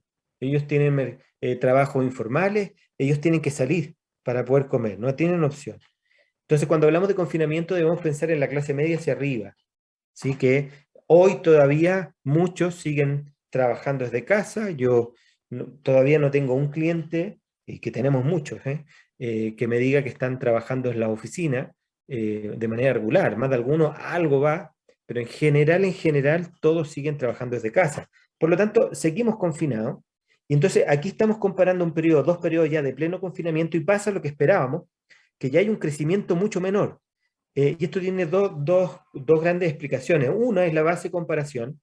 Ya no estamos comparando con un boom de compra. Nosotros, a ver, el hogar se compró mucho más para consumo dentro del hogar porque trasladó compra de afuera hacia adentro, y adentro estamos consumiendo más también, por la facilidad, el acceso, o sea, de alguna forma, a toda la alimentación en la casa especialmente.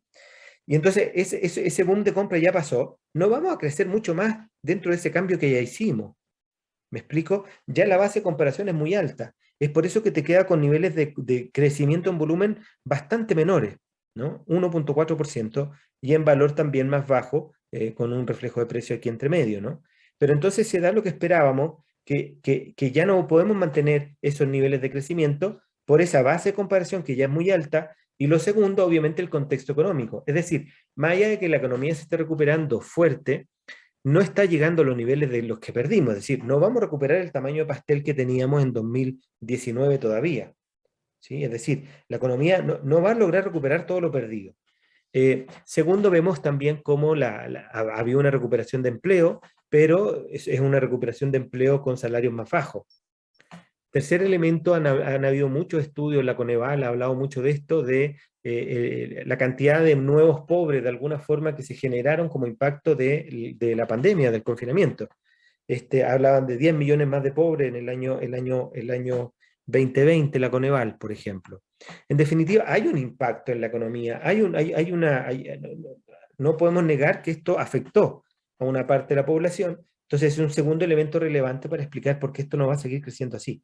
Por lo tanto, el gran desafío que tiene hoy día consumo masivo es cómo mantiene los volúmenes del año pasado. Yo siempre digo esto, yo creo que ninguno de nosotros y ninguno de ustedes firmó un presupuesto a la baja. Yo creo que todos firmamos un presupuesto, aunque sea creciendo poquito, pero creciendo. Me cuesta creer que alguien haya firmado un presupuesto sin crecimiento. Entonces ahí está el desafío, es cómo crecemos en este entorno. Y esto es interesante porque ya vemos que 4 de 10 categorías en el Q2 perdieron volumen. 4 de 10 categorías no logran salvar los volúmenes que tuvieron en el Q2 del 2020. Por lo tanto, el nombre del juego, digamos, este año es salvemos los volúmenes, digamos, algo parecido a eso. ¿Cómo vamos a ser capaces de mantener al menos los niveles de volúmenes del año anterior? Y ahí está el gran desafío en este contexto para toda la industria, y 4 de 10 categorías ya este trimestre no lo están consiguiendo.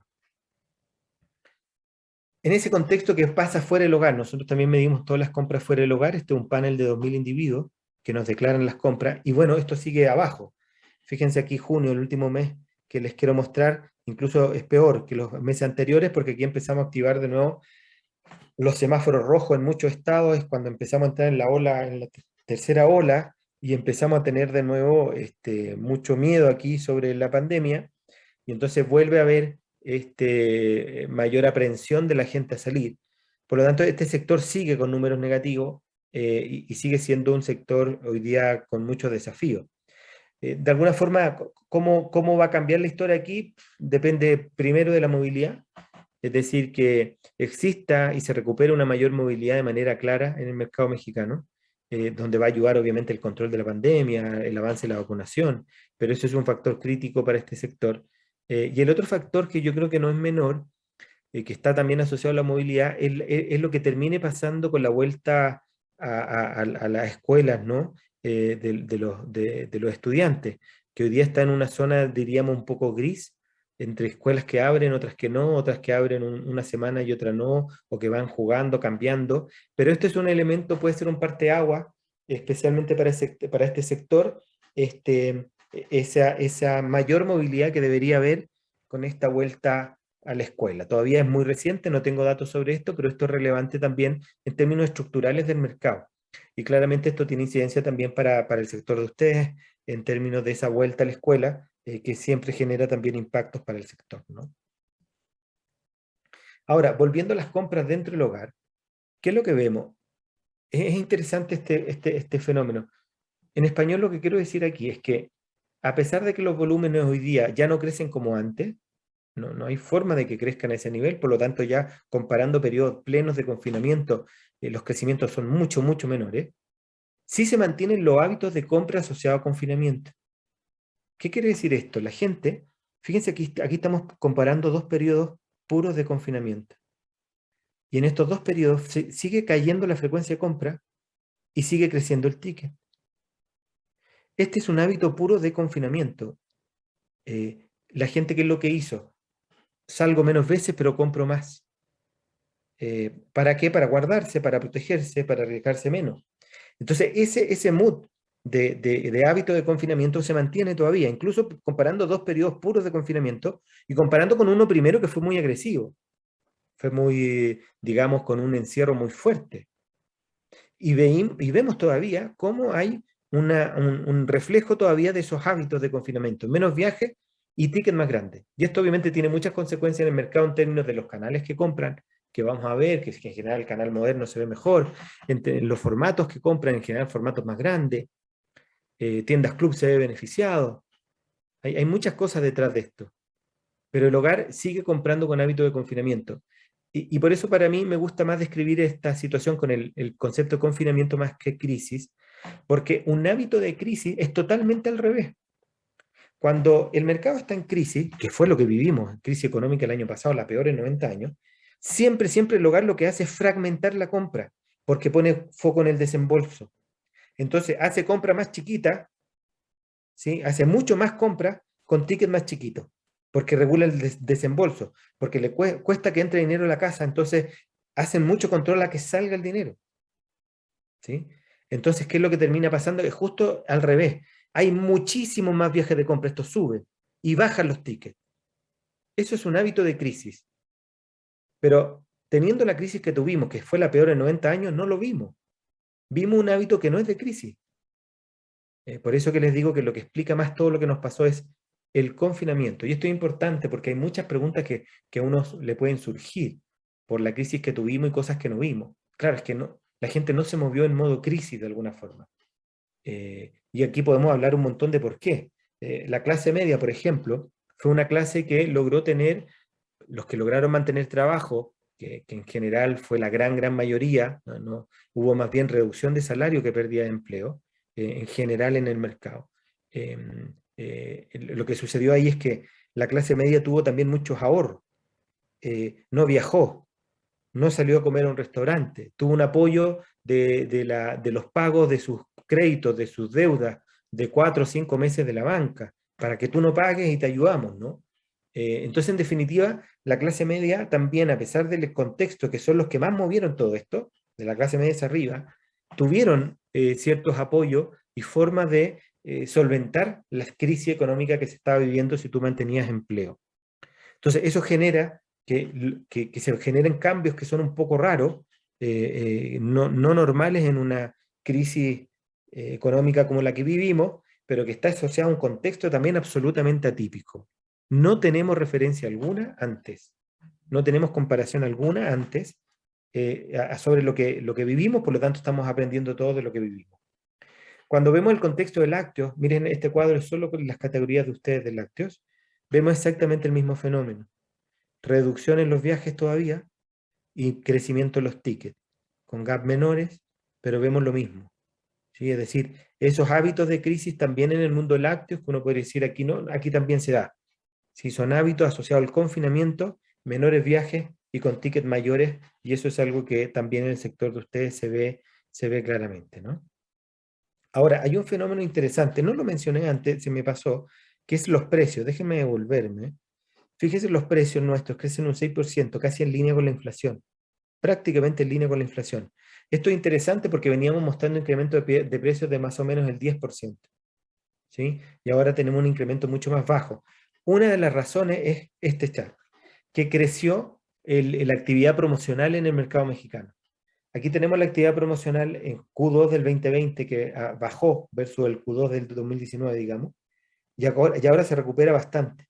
Hay mucho más actividad promocional en general. Lo vemos en el mundo lácteo, es el único sector, casi, es el único que no se ve ese incremento promocional.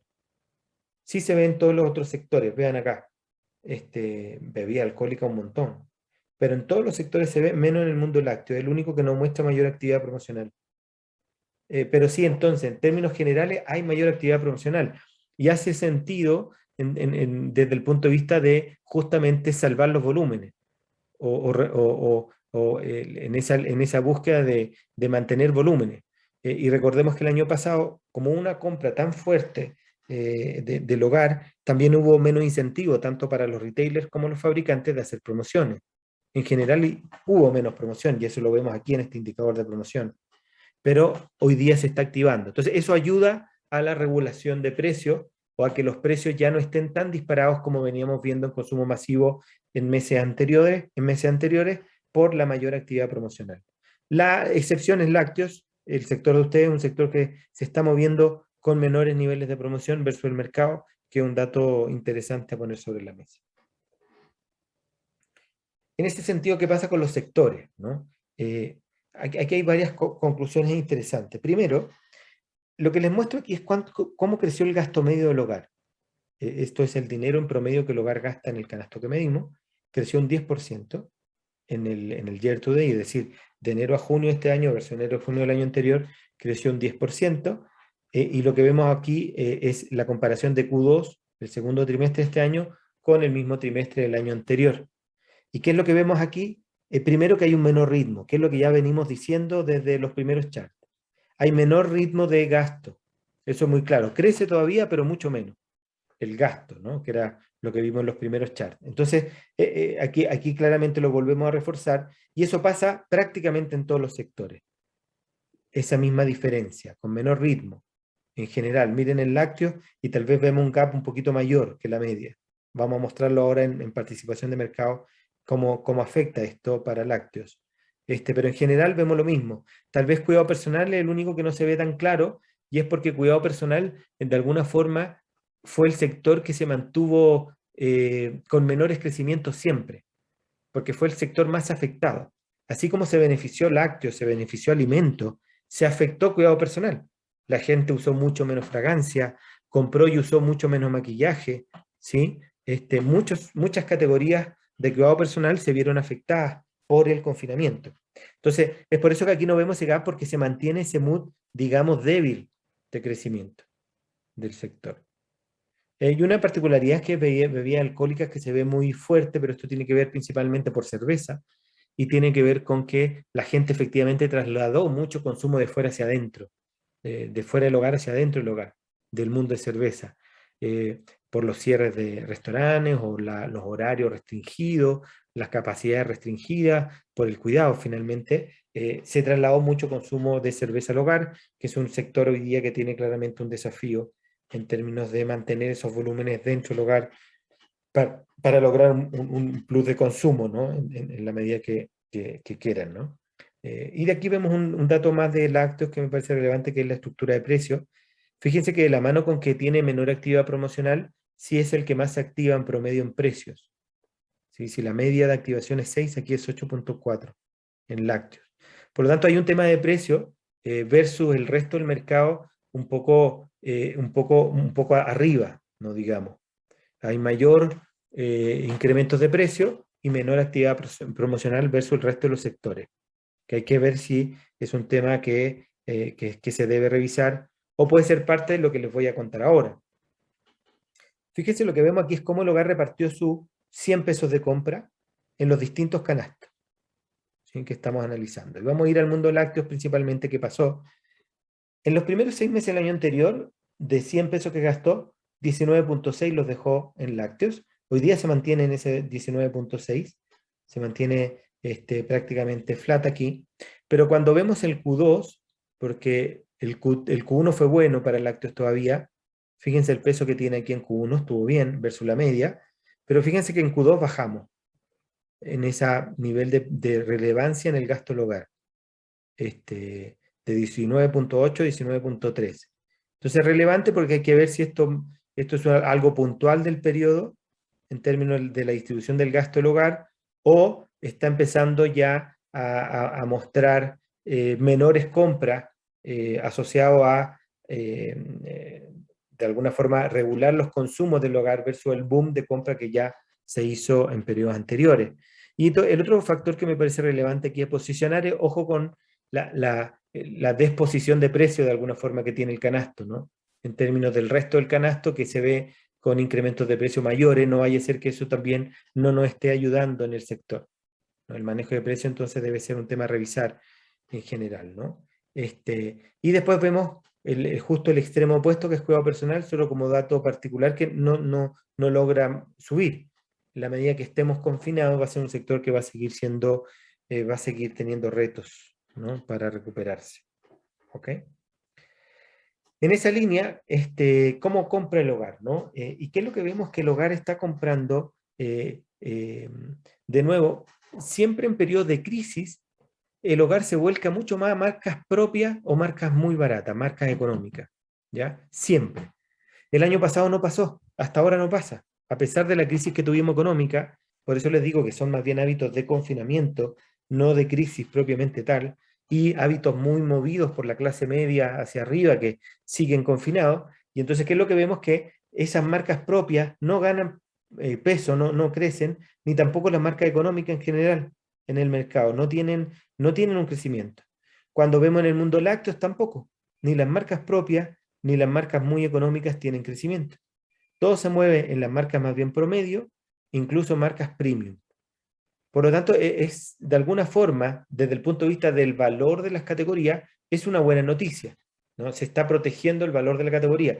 Y la otra buena noticia en este contexto, que hay opciones para desarrollar productos de valor, especialmente en lácteos. Fíjense que el lácteo es el mundo de categoría, familia de categoría, que más relevancia tienen las marcas premium en el sector, y se mantienen bastante bien. Por lo tanto, es un sector que tiene claramente todavía oportunidad de seguir apostando con marcas de valor. Y el Chopper hoy día, cuando vemos la estructura general de compra del hogar, te das cuenta que no está castigando ese sector. Y por lo tanto existe esa posibilidad latente en el mercado.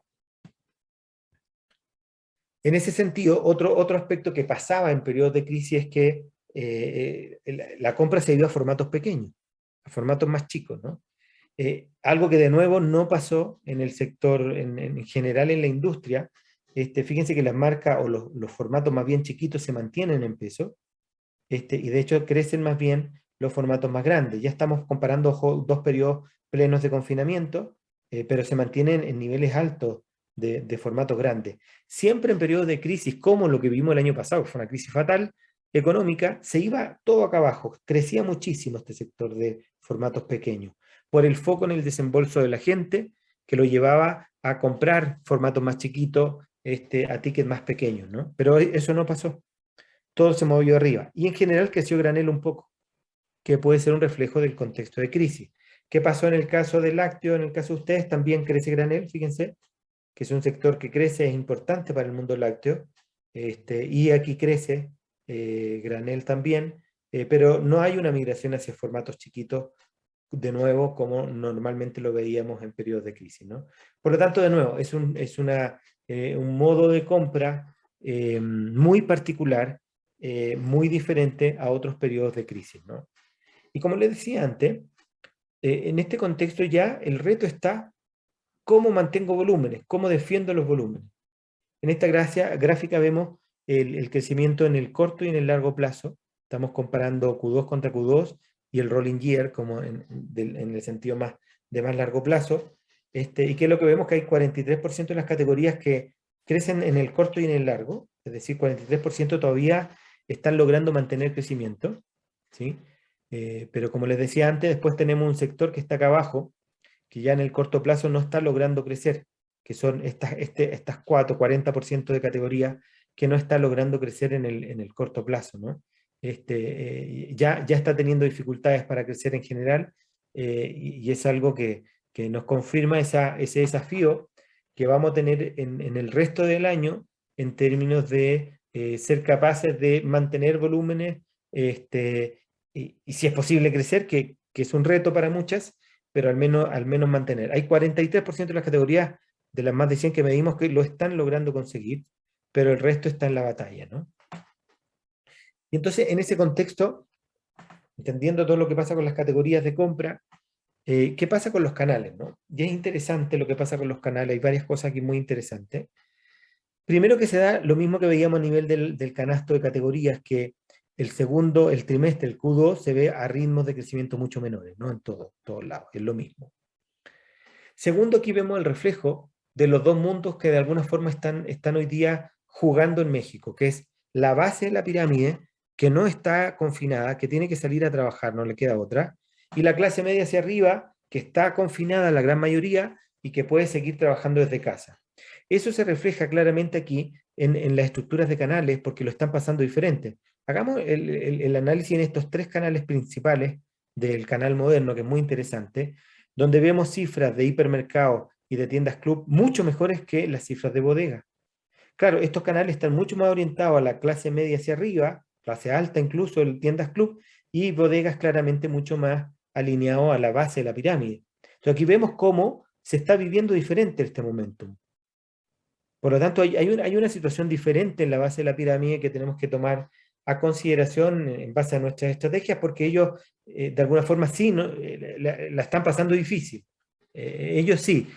Aquí están esos 10 millones más de pobres, aquí está reflejado estos datos de impacto económico en la economía, mucho más en la base de la pirámide, ¿no? Y el segundo elemento relevante aquí tiene que ver cómo los canales se activan, y especialmente tiendas club. Miren los números de tiendas club, muy, muy agresivo, muy fuerte. Yo les diría que es de los canales que mejor se ha posicionado en la pandemia. Por lo tanto, es un canal que requiere de nuestra atención, sin duda alguna. Después vemos una conveniencia que se ve muy fuerte también, especialmente en los primeros 6 meses, pero no hay que perder de vista que lo que yo logro ver de conveniencia aquí es muy poquito. De todo lo que vende conveniencia orientado al hogar es es el 10% más o menos. El 90% es compra on the go, compra que no llega al hogar.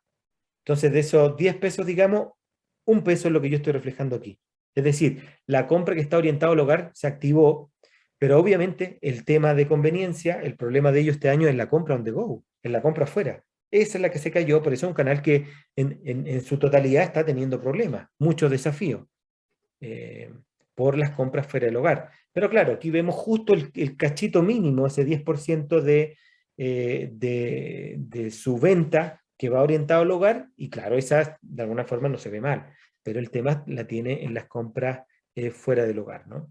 Y después tenemos el tradicional que está tratando está en la batalla y está de alguna forma mostrando números parecidos a la media, tal vez un pelito menos en el acumulado anual, ¿sí? Y ya vemos una estructura de precios más en línea con el mercado, porque habíamos visto una estructura de precios muy fuera de la media, que claramente no le ayudaba al canal, ¿no? Pero en definitiva, ¿cómo queda la estructura? De nuevo, de esos 100 pesos que gasta el hogar, ¿cómo los distribuye? Y aquí lo vemos.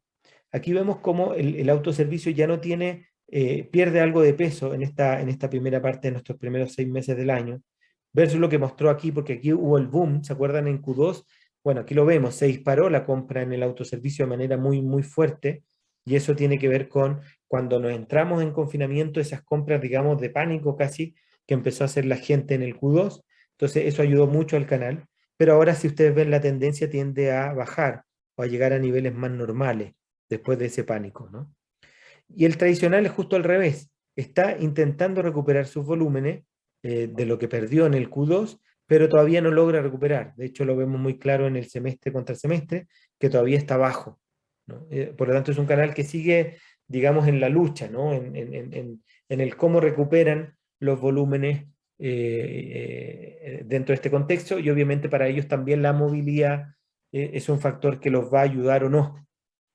Por lo tanto, bueno, es un canal que todavía muestra desafíos para poder recuperar lo perdido de alguna forma en la pandemia, ¿no? En el confinamiento. Y esta es la misma estructura ahora solo para lácteos, para que vean su mundo, donde el tradicional es mucho más relevante que la media de mercado, pero la tendencia es un poquito la misma. A nivel total, el tradicional sigue abajo en términos estructurales. Hay otros canales que se vienen activando para el sector, mercados y tianguis o mayoristas. Fíjense que crece un poquito. Farmacias también es un canal que se activó para el sector. En general, los canales más chiquitos se activaron para el sector en este periodo y eso es interesante. Fíjense, farmacia como es un canal que ganó bastante relevancia. También lo ganó a nivel total mercado, pero para el sector de ustedes todavía más, ¿sí? Por lo tanto los canales más chiquitos están ganando más relevancia, pero el tradicional sigue estando de alguna forma con desafíos, con pendientes. De hecho sigue a los niveles del Q2, por lo tanto es un canal que aunque es muy importante todavía, tiene desafíos para lograr recuperarse mejor a los niveles que venía mostrando previos al confinamiento, ¿no? Entonces, en este contexto, lo último que quisiera repasar es, bueno, qué ha pasado con los sellos de advertencia en el país, ya después de analizado 9 meses. Lo que les voy a mostrar ya son una foto rápida de 9 meses de análisis y qué es lo que termina pasando, ¿no? Y lo que termina pasando es un poco lo que ya estoy diciendo acá, que 9 meses después de implementar la iniciativa, seguimos sin ver mayores impactos en el mercado, ¿sí? Lo vemos primero muy claro aquí. Fíjense que los niveles de volúmenes se disparan. Estos son volúmenes absolutos de todos los canastos. Y aquí tenemos lácteos, bebidas, aquí están lácteos, por ejemplo. Los niveles de volúmenes se disparan en el Q2 de manera importante por el crecimiento de compra de los volúmenes y prácticamente se mantienen ahí esos niveles totales. No hay mayores, hasta el Q2, no hay grandes variaciones en los volúmenes totales estructurales. Es decir, no tenemos grandes variaciones en los volúmenes, y esto no es menor porque lo comentaba en su minuto, creo la vez pasada, en Chile la contracción de volumen en los primeros meses, 3 meses, llegó a ser hasta del 12% en ciertas categorías, Y después, en realidad, tendieron a recuperar, yo diría al año, habían muchas que ya habían recuperado una parte importante de la pérdida, pero especialmente al inicio hubo un golpe duro. Eso no lo vemos, y en términos estructurales en general no cambia mucho la estructura, cambia el acto en el último trimestre, pero más tiene que ver con todo lo que ya decíamos de precios, o de los desafíos de mantener volúmenes en un contexto de mucho incremento de volumen, que fue el Q2 del año anterior, más que un tema asociado a los sellos. No vemos una movilidad o un cambio en los volúmenes claro en las categorías. Y déjenme antes de mostrar, aquí, recordar algunos números que son relevantes. De 67 categorías posibles de las que nosotros medimos a tener sellos, 61 de ellas tienen sello, ¿ya? De esas 61 categorías que tienen sello, el 97% de los SKU tienen sello, ¿sí? Y de esos 97% de los SKU que tienen sello, entre 2 y 3 sellos se concentra el 90% de los SKU. ¿Qué quiero decir con esto? Que es una iniciativa absolutamente masiva en términos de cantidad de SKU y que desde mi punto de vista es parte de lo que explica por qué tuvo tan poco impacto. De alguna forma está todo tan lleno de sellos, casi no hay opción de compra sin sello, que no discrimina, no genera una diferencia en la compra, ¿sí? Entonces, en esa línea, les voy a mostrar dos cuadros que son claves para entender qué está pasando hasta ahora de manera todavía más ácida. Aquí tenemos toda la segmentación de las categorías y los sellos, si tienen un sello, 2, 3 sellos, hasta 5, o si no tienen sellos, ¿no? Y miren, ustedes en Q2 ven una diferencia aquí, que se incrementa la presencia de productos con un sello, ¿sí? ¿Qué es lo que pasó? Aquí hay un efecto de oferta y de demanda. ¿Por qué? Porque nosotros, ¿cómo hacemos esta gráfica? ¿Cómo sacamos esta data? Prácticamente a mano, para cada SKU que medimos, tenemos que poner cuántos sellos tienen, describir en un libro de códigos que le llamamos master file, que es la base de la cual proviene toda la información que yo les muestro.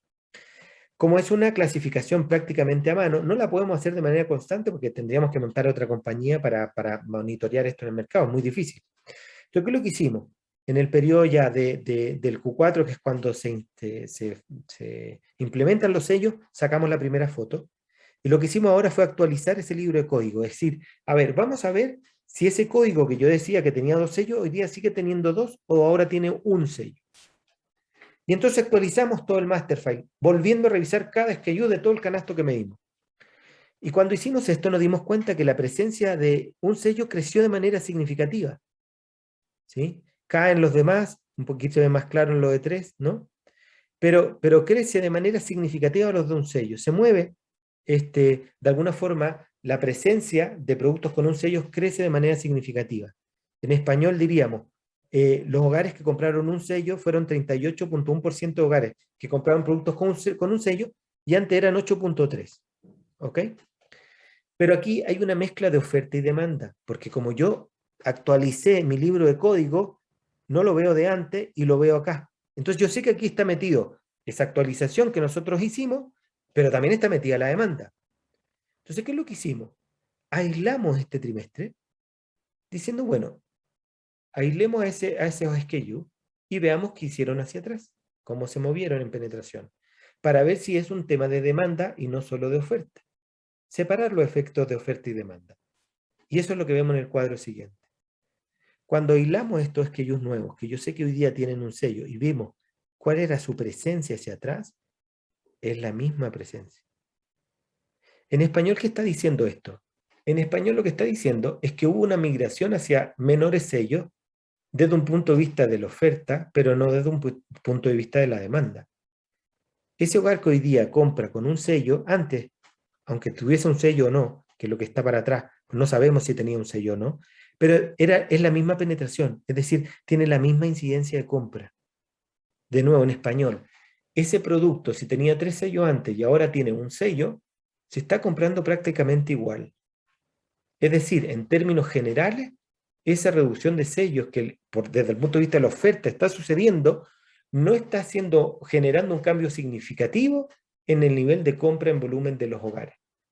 Pueden haber excepciones, pueden haber casos de nicho, pero en términos estructurales y generales eso es lo que está pasando. Entonces, en español, Ha habido una migración hacia menos sellos, pero esa migración hacia menos sellos no está generando un impacto en los volúmenes. Prácticamente la gente, si antes tenía 2 sellos y hoy día tiene 1, está comprando prácticamente el mismo volumen. ¿Ok? La única incidencia que vemos hasta ahora, y esto hace que entonces sea un tema relevante a seguir pensando, es que hicimos un estudio sobre la percepción sobre qué tan saludables son los productos, ¿no? Y aquí tenemos un set de categorías. Entonces hicimos una foto antes de la implementación de los sellos, y ahora que fueron implementados sacamos otra foto. ¿Y qué es lo que vemos? Aquí tenemos 2 ejes, el eje saludable y el eje indulgente. A través de las preguntas que hicimos, quisimos mapear dónde estaban las categorías. Entonces tú lees una leche saborizada, es una categoría que no entra tan fuerte en el eje saludable, pero sí en el eje indulgente, como categoría, ¿ya? Así se lee esto. Y tú tienes al otro lado, por ejemplo, yogur griego, que se mueve en los 2 ejes bastante bien, tanto indulgente como saludable, ¿ya? Entonces, ¿qué es lo que pasó? Que todas las categorías, prácticamente todas pierden percepción de saludable, pero las categorías en azul y rojo son las que más pierden. Unas se cambian de cuadrante y otras no. Las rojas, fuerte caída en percepción y cambio de cuadrante, estas se cambian de cuadrante. Y las azules, fuerte caída en percepción, dentro de saludable, pero no se cambian de cuadrante, ¿no? Esa es la diferencia. Entonces, ¿qué es lo que sucede? Más allá de que no haya un impacto en los volúmenes, sí vemos un impacto en la percepción de qué tan saludables son las categorías. Esto a qué nos lleva es de que igual debemos pensar en el tema, ¿no? Porque finalmente puede haber un impacto más a futuro, más en el largo plazo, o por último entender que la gente sí nos está pasando una factura sobre esa percepción saludable. Por lo tanto, más allá que no tengamos hoy día una pérdida de volumen clara, está generando ruido el tema de los sellos, por lo tanto, eso requiere un análisis igualmente. Es decir, más allá de que en términos estructurales, si yo bajo sello no me determina un impacto en el volumen, sí debo pensar en esa percepción que tiene el hogar y por lo tanto seguramente la reducción de sellos me puede ayudar a recuperar percepción saludable de lo que yo perdí con los sellos, pensando ya en temas más estratégicos, temas más de posicionamiento de marca, temas más de cara a futuro que la pérdida o no de volumen hoy. ¿Ok? Y con esto termino. ¿Qué decimos? La economía mexicana en general muestra una fuerte recuperación, y eso es bueno. No tiene todavía el tamaño de la economía que teníamos antes, pero está recuperándose muchísimo. Se mantienen los hábitos de confinamiento, más allá de que los volúmenes ya no crecen como antes, pero el hogar sigue comprando con hábitos de confinamiento, menor frecuencia y mayores tickets. La contracción fuera del hogar sigue, por lo tanto las categorías que dependen de eso siguen sufriendo. Obviamente hoy día la vuelta al hogar, la vuelta a la escuela, digo, de los niños podría generar algún cambio aquí. El tradicional no termina de recuperar todo lo perdido y tiene todavía el desafío. Y Tiendas Club, vemos cómo sigue aprovechando este momentum muy bien y por lo tanto un canal que debemos mirar con mayor cuidado, ¿no? Y los sellos, no hay un mayor impacto en los volúmenes hasta ahora, no está generando cambio en los volúmenes, pero sí hay un cambio en las percepciones de la gente que nos debe plantear entonces una mirada también de esto desde una perspectiva más, digamos, más estratégica, más de posicionamiento, que seguramente debemos igual discutir y cuidar. Y con esto termino. No sé si tienen alguna pregunta. René, abro aquí la sesión.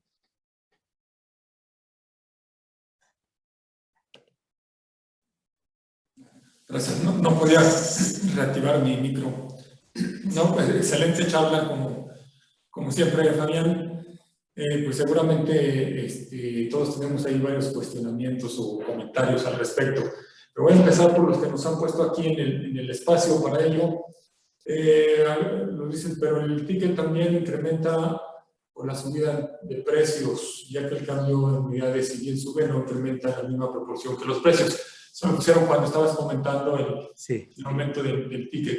Y sí, creo que ahí precisaste que era el movimiento más que en volúmenes era precio, ¿no? Sí, en el caso de lácteos, como bien señalaste, marcha muy de la mano con la inflación general. Sí, sí, especialmente en este trimestre, ¿no? En realidad el movimiento prácticamente es precio y hay muy poco volumen. Sí, es así. ¿A qué se refiere a la división de marcas propias? Son las marcas de los retailers. Sí, las marcas propias del del retailer, las marcas de ellos, que ellos venden en sus anaqueles, básicamente ese sector es el que está ahí. Por lo tanto, son las marcas que solo se venden en el autoservicio, son propiedad del retailer, tal cual. Bien. En algunos países marcas blancas también le llaman, ¿no? También, marcas blancas se llaman en otros países también.